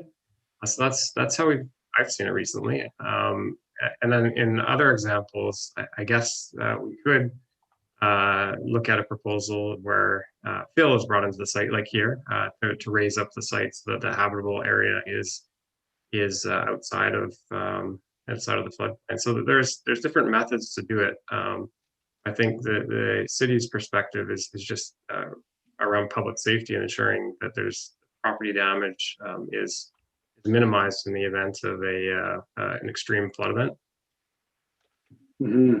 And I guess looking to the future, and I'm sorry, it's a little bit of a tangent, but again, this one obviously is probably the ideal for this lot. But if someone did want to do something bigger in the future here, I guess the expectation is that their underground parking has pumps, and as time goes on and floods are more common, that they just deal with water on a regular basis, or is that something we'll be contemplating in our new OCP?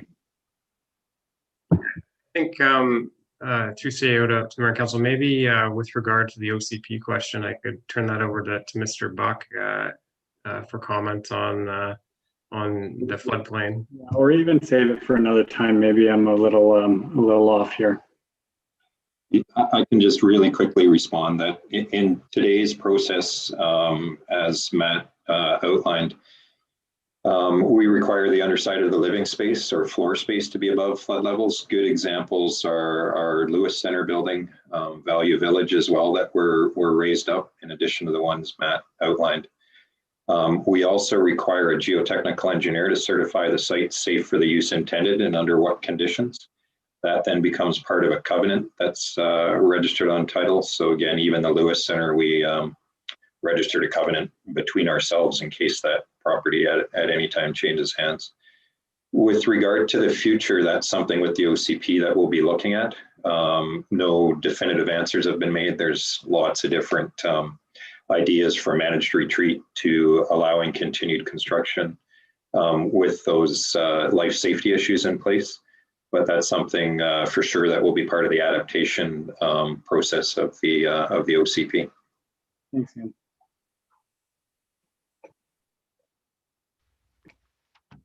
All right, thanks very much. Thanks, Councillor Frisch, for the questions. And I don't see any further questions at this moment in time, so I will poll council, starting with Councillor Cole-Hamilton. In favor? Councillor Frisch. In favor. Councillor Hillian. In favor. Councillor McCollum.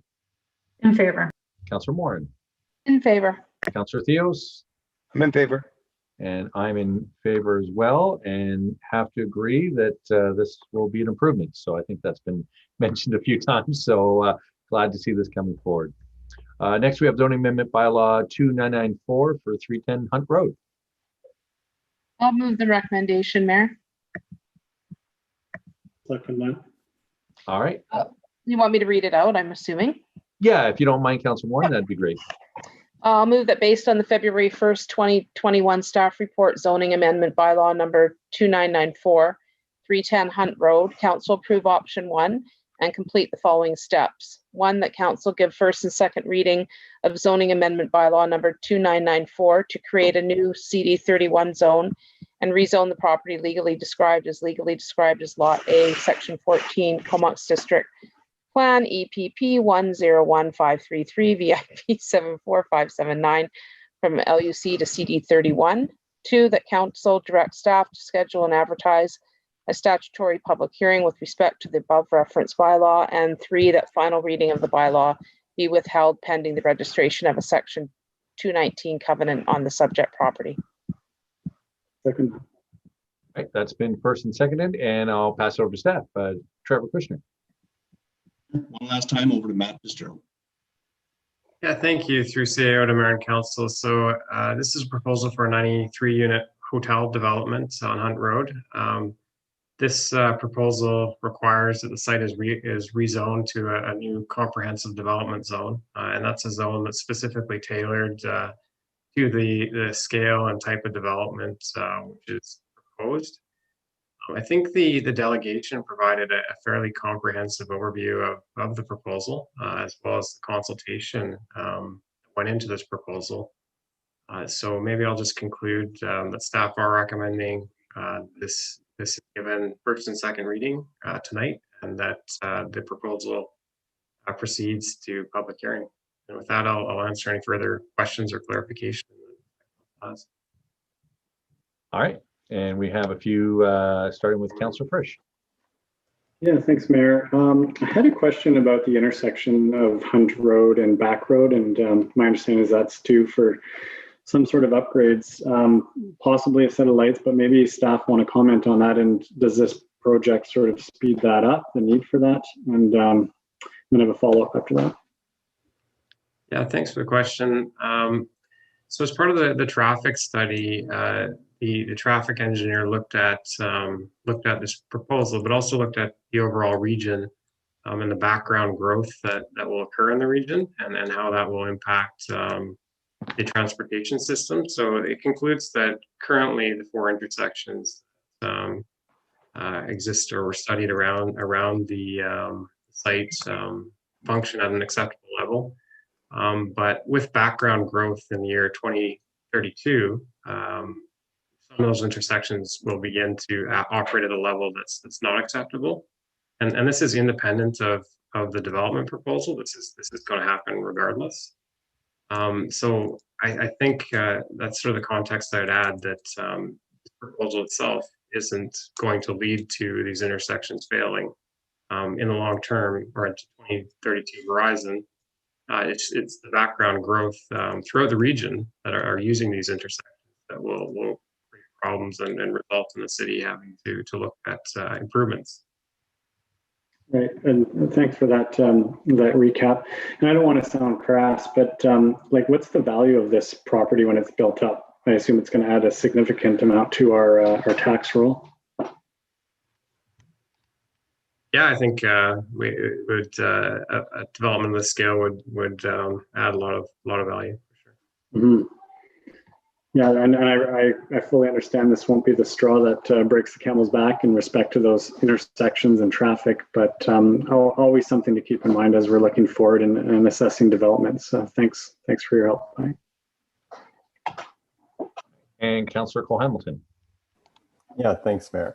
And thanks very much for the report, Matt. I appreciate this. I wanted to also just talk a bit about the traffic report, and one of the sort of possible scenarios which is modeled in that involves a widening of Bryan Road to 3 lanes in each direction, so doubling the width. And I was wondering, is that that degree of widening, is that being contemplated at all by the province? And I guess whether just the physical feasibility of that and the likelihood of, based upon discussions that have been had, of that being something that becomes a funded reality within the decade that's envisioned there. Yeah, thanks for the question. So I guess the report concludes with some recommendations that could consider in the future. It's not saying the city has to use one of those. I know the widening of Ryan Road has been explored. I haven't been involved in those discussions. I don't know if other staff members have additional detail or if that's something we could follow up with on that. Yeah, just, excuse me, just very quickly, the current master transportation plan has a number of corridors that are guided towards new and widened road cross sections. And Ryan Road is one of those sections that is contemplated for widening between Back and Cowichan. And that's from 3 lanes to 4 lanes along that stretch. So not quite as wide as the report recommends. In addition to adding cycling facilities is also recommended in that report.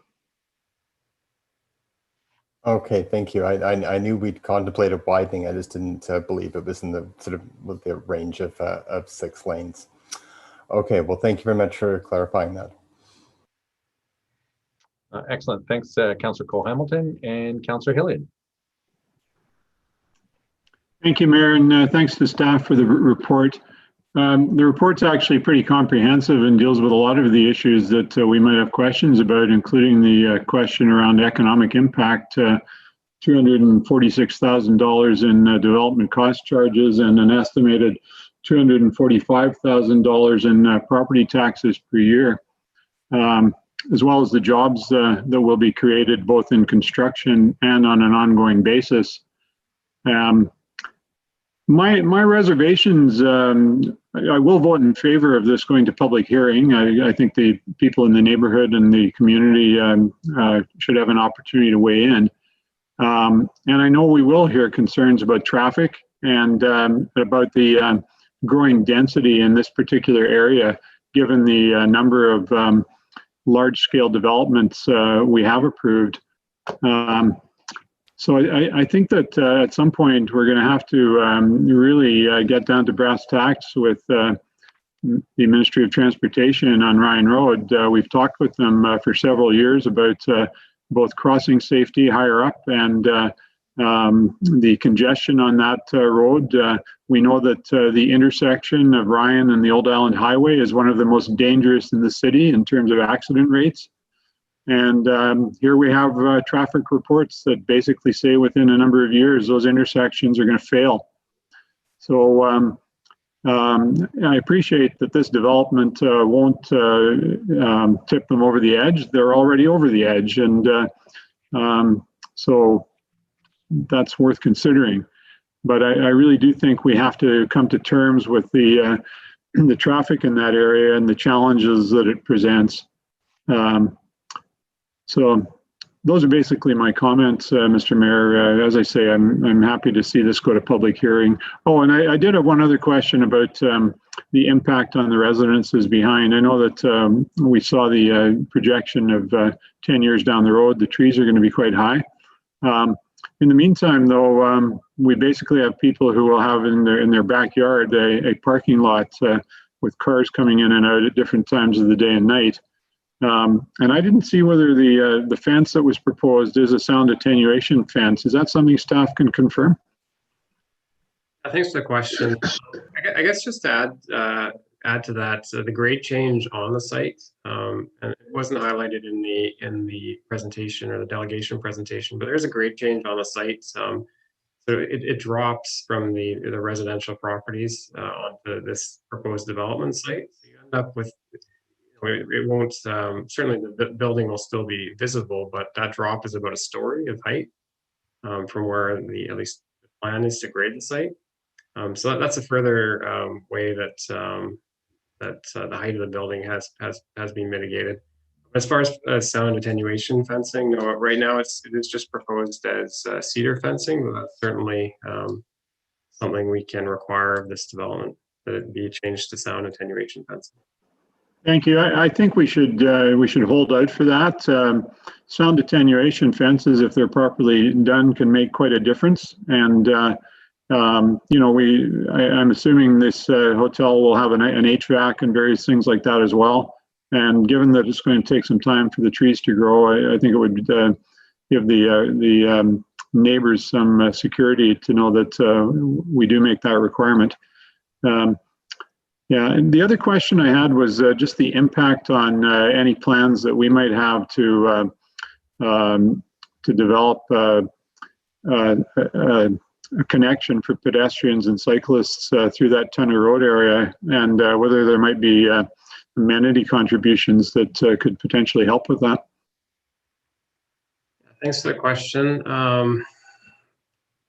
So the tunnel extension is something identified in the transportation master plan, and something that actually the ministry has highlighted is a potential solution to some of the congestion on Ryan that's being discussed here.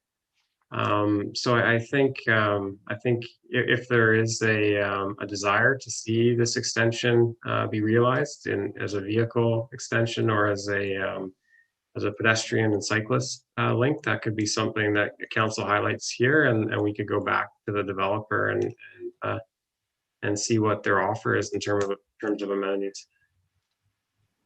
Thanks. I think it's certainly something worth discussing among planning staff to see what the feasibility is and whether some contributions along those lines might make sense. Thanks very much. All right, and we have Councillor McCollum. Thanks, Mayor. And yeah, thanks for this comprehensive report. It was also helpful to hear from the applicant earlier in the meeting. I would certainly share or concur with Councillor Hillion's assessment that a more robust option for the fencing in the back would probably really benefit those homeowners that are being impacted. It looks like it's 4 or 5 properties, and I mean, I'm sure they realize that this property was going to be developed at some point, but it's going to be a major impact having a 4-story building behind them. And I think pushing for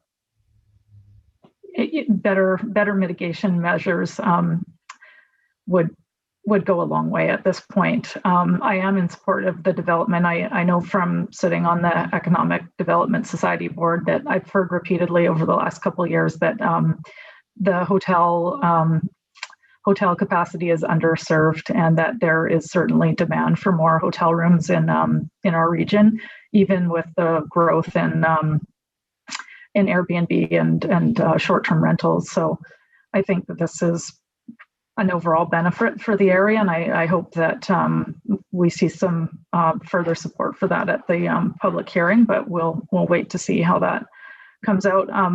My question was around the amenity contribution. Typically, we see that outlined in the staff report and have a sense of that at this point in the process. And I recognize that the type of rezoning that we're doing here is different because the property has a kind of old zoning type that I've not seen before, and I'm curious if that's going to be handled later in the process, or what what the information is there beyond the DCCs that the applicant would be required to pay. Yeah, well, thanks for the comments and question. I think the applicant and their consulting team is listening to this conversation. So I think what I'd recommend is we go back to the applicants before this goes to public hearing and ask what they'd be prepared to offer in terms of amenities, and then we could provide council with an update staff report outlining what that offer is before this does go to public hearing. Great, that sounds like a great idea. Thank you. Thanks, Councillor McCollum. And Councillor Frisch.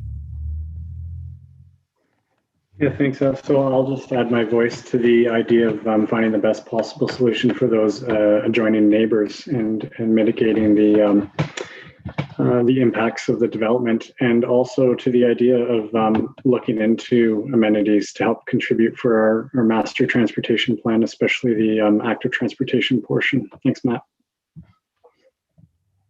Thanks, Councillor Frisch. And Councillor McCollum. Thanks, Mary. Sorry, I forgot I had one other question for Mr. Fitzgerald.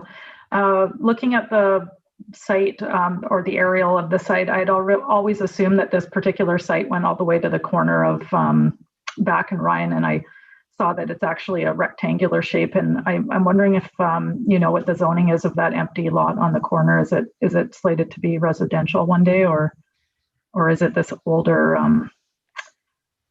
I can't remember what it was called, an LUC, or do you know offhand? Yeah, map's just loading here. Those two parcels on the corner that there's actually two parcels there. They're one is probably not developable because it's so small, but they're both zoned R1, so residential 1, single family, similar to the rest of the houses along Back Road. So they could be developed, but I would question if the one on the very corner could site a house. Okay, great. Thanks for that.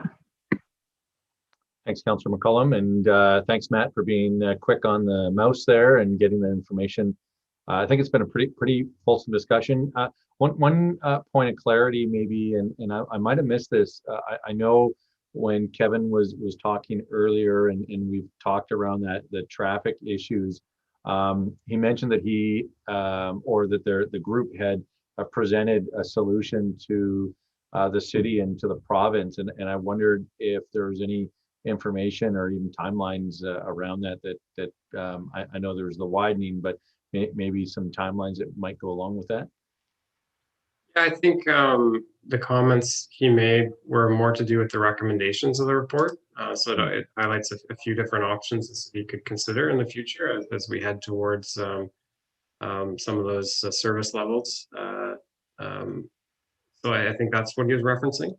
Okay. It's in the traffic impact assessment in the recommendation and conclusion section.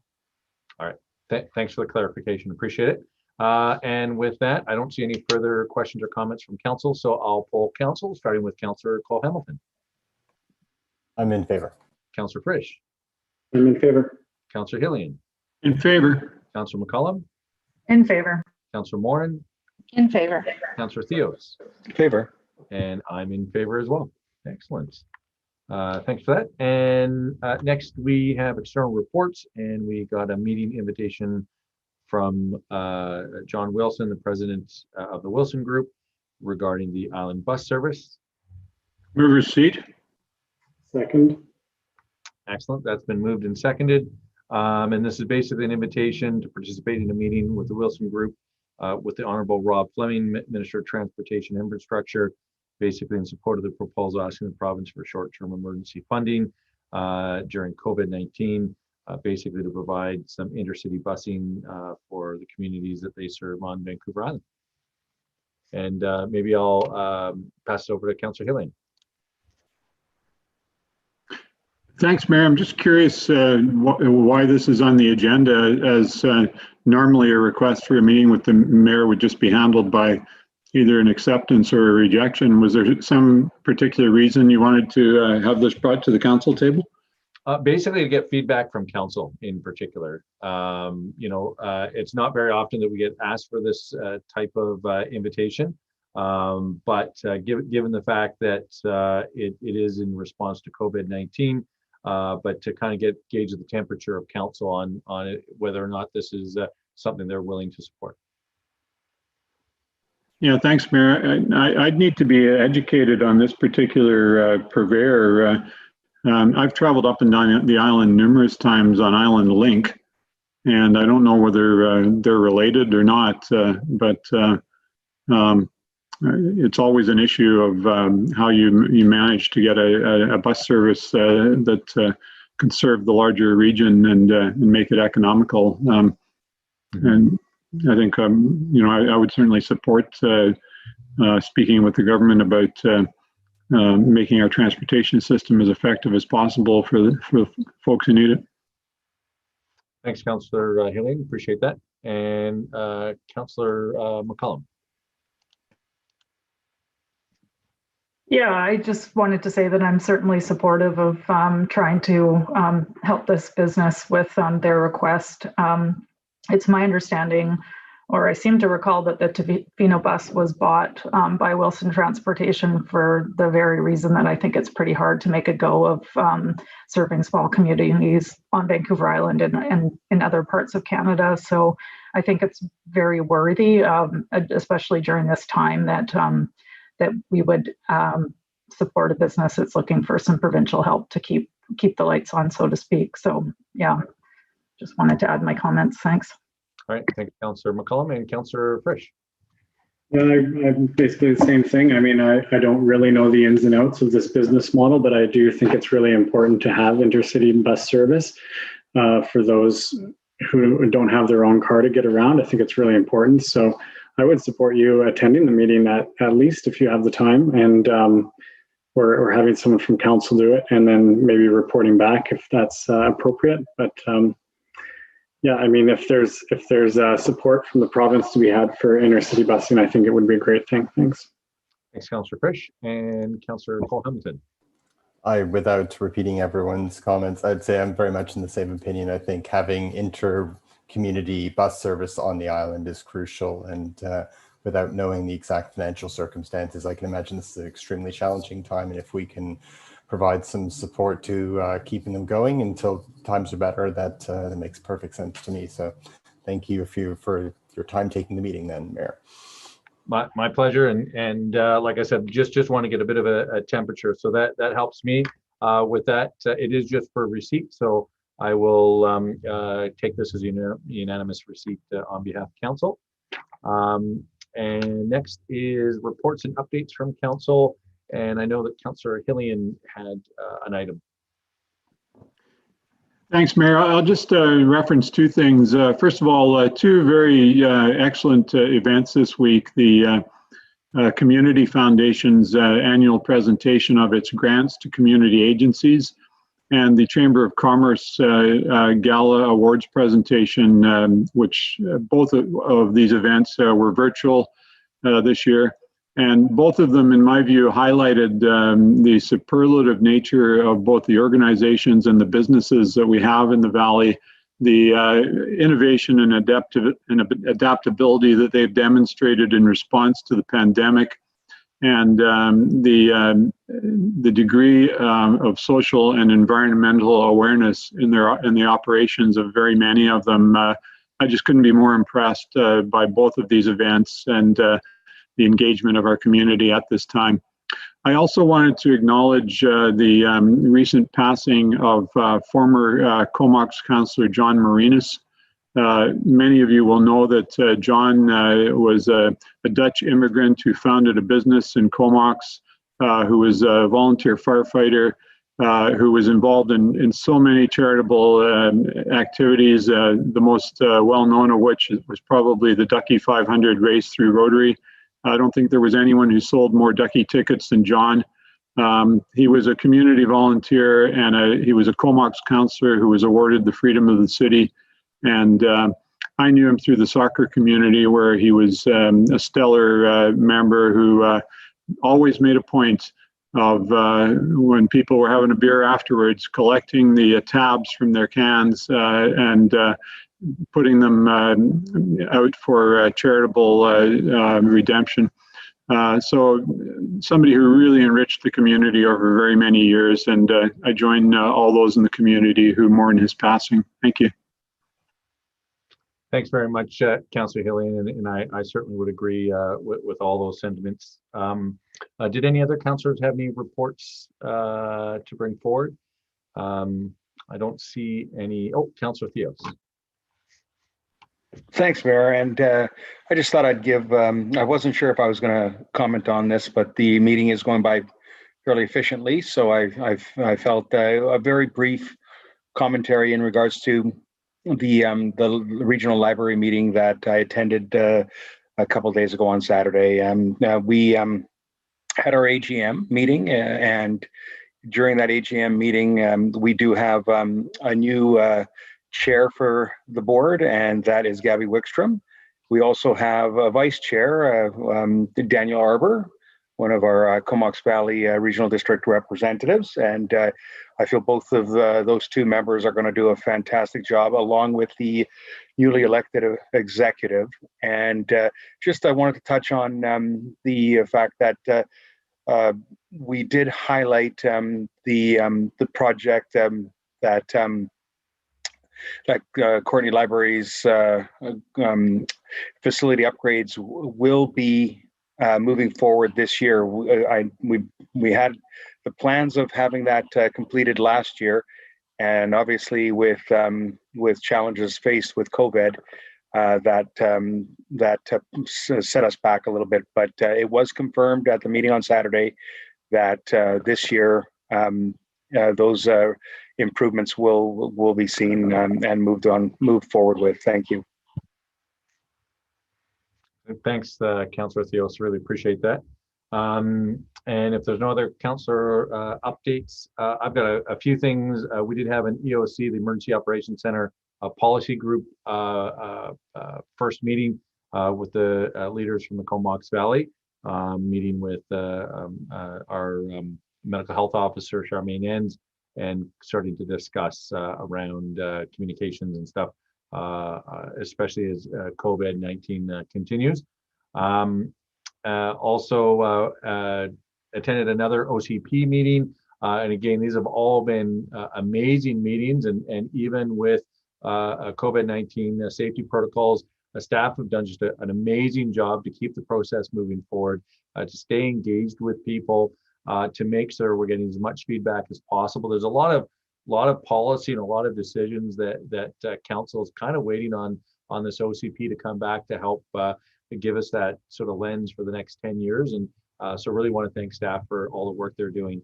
And again, just to touch on probably the community awards, which again, first time that it was virtual. It was great to sit there and actually enjoy it with my kids and dogs and cats, etc., on the couch. But it was a really great event, and just want to touch on Fred Bigelow, who is recognized as an outstanding leader in our community. Unfortunately, again, taken much too soon, but really want to recognize all the great stuff that he's done. And yeah, I think that's about it. So with that, moving forward, we do have I'll say potential notice of motion with Councillor Theos. So I'll pass it over to Councillor Theos. Thank you, Mayor. I appreciate it. Yeah, this motion is in regards to trying to create traffic calming throughout our community, or at least address the traffic issues that are throughout many neighborhoods in our community. Having heard from the Crown Isle, a few Crown Isle residents in particular, that there was some potential interest in traffic calming measures in that area. I felt that it was time to just bring forward a motion that might reflect what our direction would be moving forward. But I feel that there is still some answers that I may need in order to bring this motion forward in the most positive way and most effective way, and in addressing to some of the concerns that those residents in Crown Isle may have, and which may affect how a potential policy could affect their area and other areas too. So I was going to ask if I can have this motion withdrawn and brought back in the near future. And as I mentioned, Councillor Theos, it is just a notice of motion, so it's not a motion unto itself. So, with that, if you want to withdraw the notice of motion, which isn't a motion, that's totally fine.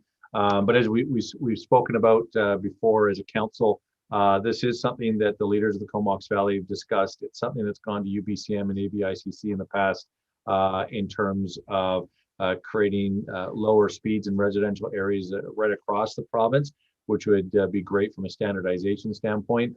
But I think your motion really, which was just a notice of motion, was really just for staff to come back and let us know what the options and implications are in terms of doing something that locally. Cumberland, as you know, has brought forward their motion to do the same in the village. But at the same time, I'm not adverse to allowing other communities to figure out the pain points or pinch points policies like this have, especially if there's costs associated with it, signage and advertising, et cetera. But I'll leave that up to you.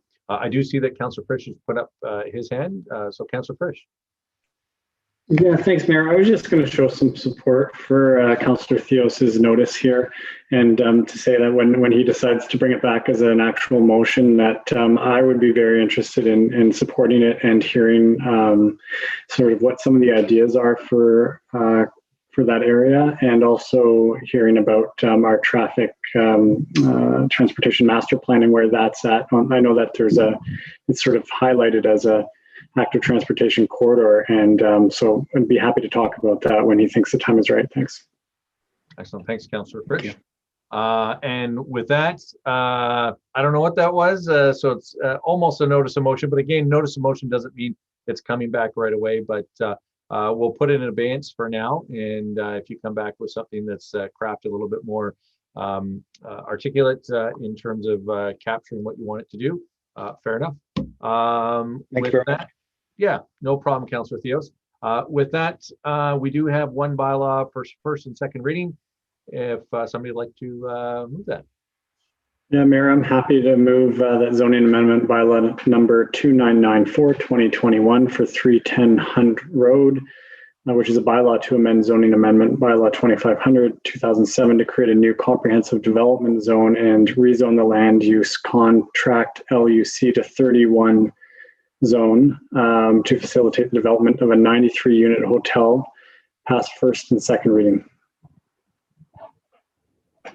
Second. All right. I heard a couple of seconders. Did you get that, Ms. Ritzda? We're good, Wendy. Good, good. Excellent. And yeah, with that, I'll pull, or there's no questions or comments. I know we've had a very robust conversation around this, but I just want to make sure there's no questions or comments. And with that, I'll poll council, starting with Councillor Cole Hamilton. In favor. Councillor Frisch. I'm in favor. Councillor Hillian.